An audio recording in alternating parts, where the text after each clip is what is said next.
G'day guys, welcome back to my channel. Today I'm going to do a video on why I specifically chose the bariatric bypass opposed to the Lapband or sleeve. And I can tell you it was a very, very hard decision in a lot of ways, but also in other ways simple. So yeah, and I've had to come into the bathroom. I apologise. It's just I've got my foster child up and my 17-year-old and me are the only ones up in the house right now. And every time I've tried to make this out in the main room, he's climbing all over me or getting angry because I'm not talking to him. I'm talking to the camera. So my 17-year-old is going to watch him for me quickly while I make this video. And I dare say people are going to start waking up as I go through this anyway. So hopefully this goes through in its entirety without me having to stop. So this may be the video that gets loaded, I don't know. Anyway, Lapband wise, look, in the 90s, as a teenager, that's all I'd ever heard of was Lapband. And it was a little bit different for me in the sense that at the time I was Jehovah's Witness. So not having to go at the religion or anything like that. It is just simply that my mindset was that the new system's coming. I don't need to worry about my weight. God loves me. He's, you know, in the new system, my weight won't be an issue, and it's any day now. So, yet at the same time, the benefits to me in some ways was my mum was the witness, my dad wasn't. Extremely worldly man. We're going to do videos about him anyway, because I was actually raised in a crime family, so, and that's from my father and brother. So it was such diversity within the household. But because of that, the differences of opinions and the dynamics within the home, there was still part of me that went, you know what, if I can always get a Lapband. Like, if this all isn't true, even though I believed the Watchtower at that time in my life, it was still, hey, if this isn't true, there's always a Lapband. Or it's not even if it wasn't true, it's if the new system doesn't come by the time I'm 20 or something, or 25 or, you know, something like that, then maybe I could. So the point is that I knew it was out there and I knew that it was something that I would probably be interested in doing. And I say that because, like, I've always lived a reasonably healthy lifestyle. Even growing up, we did live a reasonably healthy lifestyle. So, and I really didn't eat much. Like, I'd have a sandwich for lunch and a piece of fruit for recess, and all other kids were having bags of chips and all this other bizzo, and I didn't get that, and yet I was overweight. So definitely genetics. Like, my mum's overweight, my mum's side of the family, some people have struggles with weight, and then my father's side of the family, same deal. So I definitely think there's genetics in this coming into play. But for me, even as a child, my thing would be emotional eating. If I was, well, not so much child, but say teen onwards, emotional eating became something to a point where I wouldn't even know that I was doing it. So say, for example, you know, you're 10 years old and there's all screaming going on. I would nip to the pantry, get something, take to my room and eat it. So, and that made me feel better within myself. It was like my drug.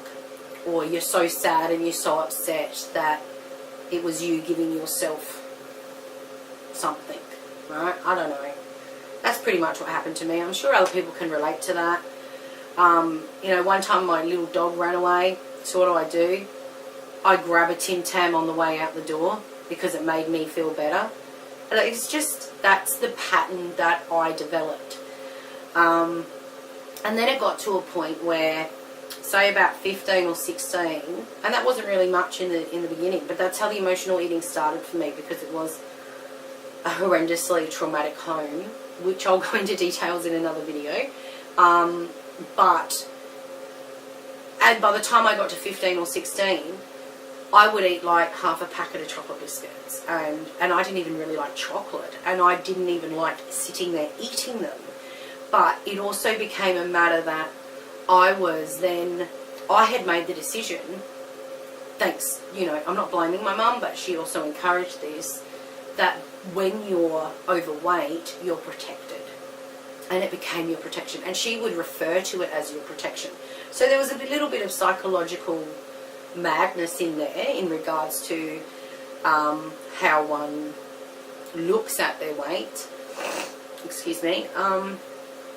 But yeah, my mum definitely influenced that, because she also did emotionally eating. She was in a domestically torturous relationship with my father. So, excuse me. So, and it was also watching her. I loved my mum so much. I didn't see any fault in her. Yes, she was overweight, but she's still my mum. So, and I'd look at that as me. So we would sit, my mum would come into my room with like bread with jam and cream and stuff on it. Like that's, as soon as Dad left, it was like, and we'd reward ourselves and we'd sit there and have that. So my mum is part of that, and I don't want to be that to my children. And I don't believe I have been that to my children. I don't use food as a reward. I mean, sometimes I do. I'll be like, you know, if you don't clean your room or something before we go, then you're not getting McDonald's or something. But generally, I really, really try not to. Another thing that happened was you had to eat what was on your plate. When I grew up, you literally had to eat what was on your plate or you're in deep shit. So, and sometimes Mum would say, you want, how many sausages you want, for example? And I'd be like, you know, 1/2 of one, 1.5. And I'd be like 5 or 6, and that was, I'm trying to tell her half. And I remember one day she gave me one, and I was, when I saw it on my plate, I was absolutely devastated, because I knew if I didn't eat that, I was going to get my ass kicked by my dad. But still, it was literally what was on your plate, you eat. It doesn't go in the bin. You got all the starving children in Africa shit. You got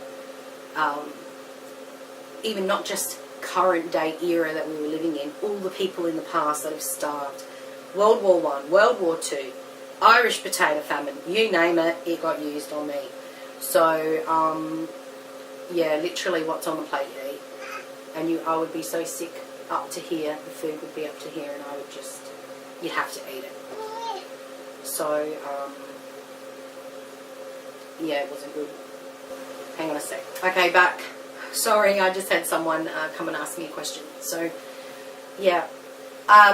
Okay, so your eating patterns as a child, I think, help, you know, they put up the scaffolding of your metabolism, even psychologically and emotionally how you view food. That's definitely a factor that I've experienced, not just within myself, watching other people. As I said in one of my other videos, I have some friends that are extremely overweight, same as me or more, and as well, obviously, family. But, you know, one friend in particular, she's actually bigger than me, but her relationship in school, like, she was always bigger than me even in school, but she literally ate that food to be that size. I've got another friend, she eats that food to be that size, even currently.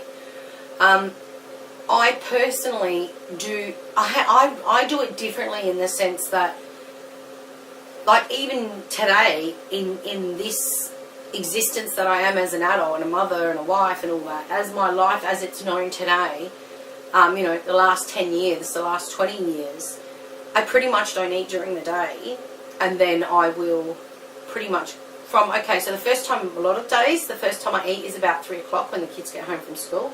Until then, I pretty much just drink coffee, which is horrific for my body. Yet, if I tried to eat earlier than that, I feel sick. And it's all the emotional, psychological stuff that goes with it. Yeah, I hope I'm making sense here, because it doesn't feel like it's making sense as I'm saying it, but in my head, it makes sense, because this is who I am. Yeah, so, okay. Then from then, make dinner about, you know, serve dinner 5:30, 6 o'clock, 6:30, something like that. And then it's getting people bathed to bed, all that witching hour mother stuff. And then, you know, say about 8:30, 9 o'clock, I'll just eat without any thought in the world. Like, you know, that's my worst time. And I could even pretty much have a whole meal and then I'll have the equivalent of a dessert. And that's the emotional part. I can't go to bed without being Christmas dinner full. And that is the worst possible thing that you can do to your body. Literally during the day, I put it into starvation mode. And then from 3 p.m. onwards, I'm pretty well filling it full of food. And I think that is my biggest problem. And a lot of the time, I'm so busy anyway, I won't even feel hungry until 3 o'clock rolls around. So, you know, that's not good. Really. I mean, if you're like me and that similar kind of thing happens, you know, it's not a good cycle to be in, that's for sure. So, this is why look, any of the surgeries would do for that. All of them are going to limit the amount of food that can go into your stomach that you can consume at one time, because what's happening is I'm binging at night and starving during the day. So going through the sleep starvation mode into during the day, and then there's like this window of opportunity for me in my brain and my body is so used to it, that's what it does. So, you know, any surgery would do in that sense. That's a fact. We know that. However, I want something that is going to also get rid of the other problems that I have, in the sense that I also have serious gastric reflux. That's definitely a factor. Definitely. And if that could go, I would be really, really happy. I know I touched on this in my introduction video, but I just wanted to go into a little bit more detail about it now, and the reasons why I'm choosing what I'm choosing. Because the other thing that scares me is, for example, the Lapband. It was probably a good month, maybe more, that I sat there going, because, as I said, in the 90s, I had never heard of sleeve, I had never heard of the bypass, I'd only ever heard of Lapband. So once I've had my 5th child and I've gone, you know what, I'm not having any more. This is it. Now's the time for me. Yes, you're always present for your children and your husband, and, you know, but there is still now a devotion to me, myself, my body, and I always had my mum as a primary focus in my life until I was 33, and I'm now 38, so it's been like 5 years. And before then, she was a very time-consuming person in my world. So it's now going to be the first time in my life where, and I've realised that, and it's dawned on me, you know what, this is the first time in my life that I can actually devote some energy specifically to me and focus on me and make me, I'm not saying I'm going to be the primary person in my life, because you can't. I've got 5 children, with my foster 6, but there's still just even a smudge of energy that I can give to myself, and in that, it's time for me to focus on me a little bit. And I think as mums, we all kind of struggle for that time. For me, have a bath. That's my time. I try to do that every day. I don't even really like baths, but it's about having even 10 minutes to myself. Sometimes it's less, sometimes it might be a little bit more. But generally in a day, I can squeeze out 10 minutes, because we all know. You think you can go to the toilet in peace? That's when everybody wants to ask you a question.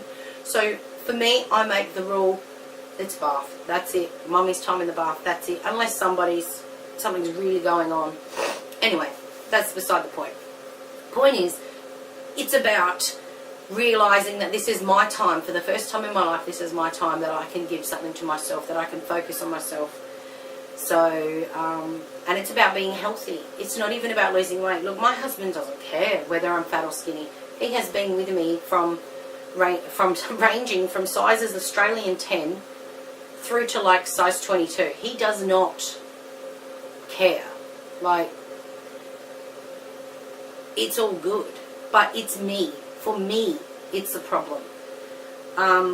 So yeah, I don't want to move too forward on. I could get so sidetracked so easily. You know, we'll talk about this in another video. The different sizes, what it means to you within your body. I mean, for me, even just the flappy, like, ugh, we're going to talk about that in another video. This is all just getting off subject. Back to the point. So for the lap band, this is where I've gone, yes, it's what initially was in my mind and had me start looking at the, you know, I was Googling it. I went to my GP, ended up on YouTube, watched heaps of videos for at least a month, specifically on Lapband, until I realised, what's this gastric bypass? What's the sleeve? Because there's, you know, some videos that are talking about different ones, and I'm like, oh no, I don't care about that. I don't even want to know what it is. Lapband, Lapband, Lapband. And I had that in my mind, Lapband, Lapband, until I actually started to watch someone. I thought, you know what is it? And there you go. And then I was stuck on sleeve, because to me the gastric bypass was moving this and moving that, and oh my god, what if I died? I've got to be responsible. I've got children that rely on me, rah rah rah. But, you know, so I was going for the sleeve. But then when I realised the added bonuses that come with the bypass, you know, and sleeve and bypass are very, very similar in a lot of ways. The main reason for Lapband for me to exclude it is in the sense that forever you're going to be pulling the cc's of water in, or saline, whatever they use, in and out, and it's going to be, yeah, they're going to find your green zone, but at the same time, with a lot of the videos that I was watching, people were pushing past their limits. And yeah, during the day, I don't even have to eat. My body won't even get hungry. That's not the problem. It's when I have this binging thing that I do at night, even in those first initial months where you would think that cycle is going to be retrained, so to speak, it's still, there are dramas still pending in my life that are coming out. And I don't know when they're going to come. There's going to be court cases and stuff. Like, my family are going to, you know, the crime family. There's ongoing police investigations. I'm aware of this. So I may be called as a witness. It's not just that. When that stuff goes in the media, it's like, you know, I'm not even that surname anymore. But I'm in the same state that I lived in, that I grew up in. Everybody knows that's my father, that's my brother. So, and even though I've disassociated myself from them, from like the day I could drive, 16 and a half, I was out of there. But it's not the point. The point is people still associate you with them. So, and it's not even that I care what people think, because I know the truth, or their opinions are only based on their limited knowledge that they have. So in a lot of ways, I don't give a shit. But at the same time, it's still going to be a stress. And it's going to be a stress higher than your dog running away, where you're going to go and grab a Tim Tam. There's still going to be massive exposure for me in regards to the emotional eating, and that's my downfall. Let alone just the nighttime bizzo, which I think, you know, where I'm eating at night. Even though I think any 3 of those surgeries are going to sort that out, it's more the emotional eating. So for me, the Lapband, I think, has the greatest chance of expanding that stomach and getting part. You'll find a way, even if you have to eat slower, you will find a way, because it's a drug. That food, that emotional binge eating is a drug of getting it in. And do you think it's going to matter? This is my thoughts. Do you think it's going to matter whether it takes me 10 minutes to eat that bag of whatever, or half an hour? No, it's not. It's about the drug. And if anything, I'll probably enjoy it because it's taken me longer. So, you know, it's like the high of your binge eating that you're getting from binge eating is because it is. It's a high. It's a comfort. It's a whatever. That's, you know, yes, I haven't actually talked to my surgeon about this. I've only talked to my GP. And I don't see the surgeon until August. So, you know, but even if I do, I think when I do talk to him, I'm pretty sure he's going to agree to gastric bypass anyway. In the sense that there's other reasons for it as well, not just the overeating, binging, bizzo.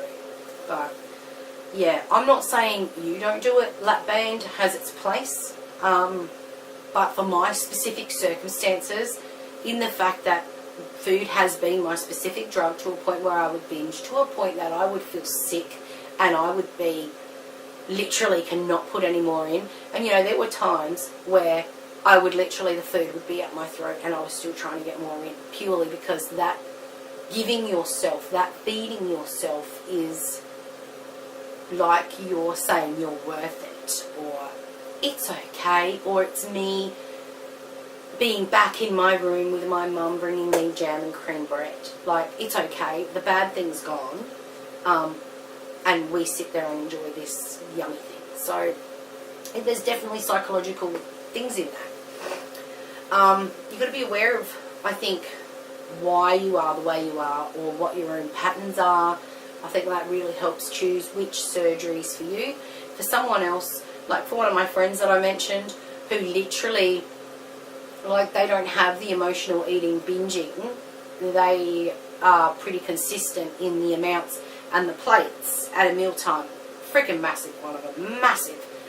And yeah, she nibbles a bit during the day, but still, it's the type of food as well, the type of food that she's eating. It's all greasy, it's all, you know, the more oil the better, basically, for her, and she loves it. And, you know, I'm not talking about her. Point is we all have different reasons why we're fat. We have different eating patterns, what have you. So anyway, my eating patterns, my issues, I'm going to pretty well say Lapband's out. Like 100% Lapband's out for me specifically. But sleeve-wise, I'm still open to the sleeve, but the sleeve and bypass are reasonably similar anyway in the way that they work. It's more a case of, and they're both you're going to need to be on vitamins for the rest of your life, etc. So it's the same kind of commitment, so to speak. But, I mean, look, I really love the dumping syndrome, which I'm pretty sure the surgeon's going to agree with me. The GP certainly does. And GP means general practitioner, like your local doctor, in the sense that the dumping, I'm not going to be able to do this big binge sesh, basically, or this massive eating scenario that I do at night. So yeah, that's pretty much my reasons for choosing the gastric bypass, as well as, of course, avoiding the diabetes, which I'm a pretty high contender for. You know, I've also got high cholesterol. Well, I did, I don't know, that was about a year ago, I don't know if I still do. I was never giving medicine for it, it's just a little bit high. But considering I'm a chef and a patisserie chef anyway, like, I make a lot of food from scratch, even within the home. It's not that I work outside the home, but within the home, because you're a patisserie chef, etc., you make your own croissants, and it's not about going to the shops and getting them. You literally, I mean, who doesn't have butter, flour and all that? So it's literally, you know what, let's make some. So that can be a bit of a downside as well, as much as it's a good side. My children love it, my husband loves it. It's still a bit of a downside, because instead of having a normal piece of bread, you got a fresh croissant straight out of the oven. So yeah, anyway, I hope that explains a little bit why I've chosen the gastric bypass. Yes, I acknowledge the sleeve's going to do a very similar thing, but at the same time, the bonus of the dumping syndrome, I know I may not get it, but excuse me, even the whatever percentage that I could get it, it'd be a massive bonus in my life, because it's something that is programmed within you, and it's something that you need to continuously be aware of, continuously work on. Yeah, so, and the tool of having the bypass, hopefully the dumping syndrome as a bonus tool on that, it's going to be good. So I'm really excited for it, very happy about it, even the fact that it exists. So yeah, thanks for watching this video. Please subscribe if you haven't already. Thumbs up on the video, comment. It's all good, and I'll see you in the next video. Bye.